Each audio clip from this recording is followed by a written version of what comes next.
А вот это всеми рекламируемая чудесная пленка. Вот ее наклеили месяц назад. OnePlus Nord 4. Вот уже перестала узнавать Face ID. И как тут оно. Нужно постоянно палец прикладывать. Настолько она села. Магазин Digital Gadget или что-то такое. Market. Тот, кто клеил, сказал, что это нормально. То есть сначала он сказал, что если с пленкой будут какие-то нелады, приезжайте, мы все порешаем.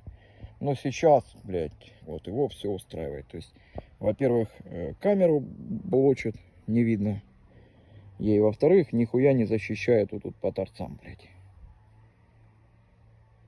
То есть, вот такая охуенная тема, блядь.